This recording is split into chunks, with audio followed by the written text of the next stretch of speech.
नमो जिणाणम। आज मैंने हमारे विश्वविद्यालय में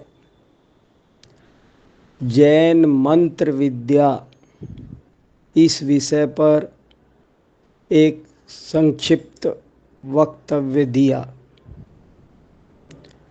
हमारे विश्वविद्यालय में पिछले 7 दिन से भारतीय ज्ञान परंपरा के अंतर्गत मंत्र विद्या कैसी रही है, इस पर एक कार्यशाला चल रही थी और उसमें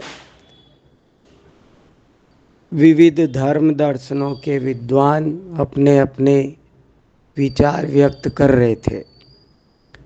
आज उसका समापन समारोह था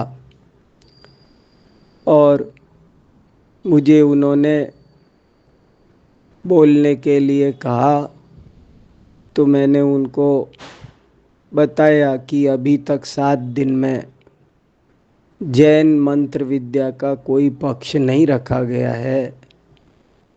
ये एक बहुत बड़ी कमी है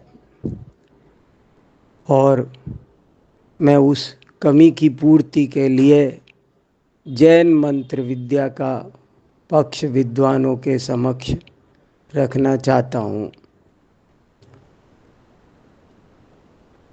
भरे हुए सभागार में जब मैंने जैन मंत्र विद्या पर प्रकाश डाला तो सब लोगों को बहुत आश्चर्य हुआ और सबने कहा कि इस पक्ष की ओर अब गहराई से ध्यान दिया जाना चाहिए। मैंने अपनी बात नमोकार महामंत्र से ही प्रारंभ की, उसके विषय में कुछ प्रकाश डाला। उसके बाद में मंत्र पर कितना साहित्य जैन परंपरा में उपलब्ध है ये बताया। कुछ मांत्रिक जैनाचार्यों के बारे में बताया। समंत भद्र भी मांत्रिक थे, पूज्यपाद भी मांत्रिक थे, अन्य भी अनेक आचार्य बहुत बड़े मांत्रिक थे। फिर जैन परंपरा का मंत्र विद्या के संबंध में क्या विचार है उसे बिंदु से रखने का प्रयास किया कि जैन परंपरा भी मंत्रों को मानती है। ऐसा नहीं है कि उसमें कोई मंत्र नहीं है, बल्कि वहाँ एक समृद्ध मंत्र साहित्य है, मंत्र विज्ञान है। और मंत्र के प्रयोग के बारे में जैन आचार्यों के क्या क्या निर्देश हैं, साधकों को मंत्रों के प्रयोग से क्यों बचना चाहिए, कब बचना चाहिए और कब और क्यों उनका प्रयोग करना चाहिए, ये सब बातें भी कुछ प्रमाणों के साथ वहाँ रखी।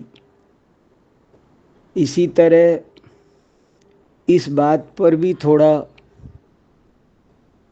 गंभीरता से प्रकाश डालने का प्रयास किया कि मंत्रों से कार्य सिद्धि कैसे होती है, आखिर इसके पीछे क्या विज्ञान है। और फिर अंत में इस बात पर भी बहुत गहराई से प्रकाश डालने की कोशिश की कि जैन दर्शन के अनुसार मंत्रों में और जो कार्य होता है उसमें निमित्त नैमित्तिक संबंध है, कर्ता कर्म संबंध नहीं है। और इसे कुछ दृष्टांतों के माध्यम से, कुछ तर्कों के माध्यम से स्पष्ट किया। निमित्त नैमित्तिक संबंध होना अलग बात है, और कारण कार्य संबंध होना, कर्ता कर्म संबंध होना अलग बात है। इस तरह कुछ बड़ी सुंदर चर्चा हुई। जैन आचार्यों ने एक एक अक्षर को मंत्र माना। अमंत्रमक्षरम नास्ति। आचार्य पूज्यपाद ने ए को मंत्र माना, आ को माना, क ख ग हर वर्ण के रंग को, प्रभाव को व्यक्त किया विस्तार से। मैंने वो भी सबके बीच में रखा। मुझे बहुत अच्छा लगा और उसकी कोई रिकॉर्डिंग होगी तो मिलेगी, पर मन किया कि अपने साथियों के साथ में अपने इन विचारों को साझा कर लूं। इसलिए मैं आप सबको बता रहा हूं। अनेक लोग पूछ भी रहे हैं और मैं कभी इस विषय पर और विस्तार से बोलने का प्रयास करूंगा, लिखने का भी प्रयास करूंगा, तब थोड़ी बातें विस्तार से सामने आएंगी।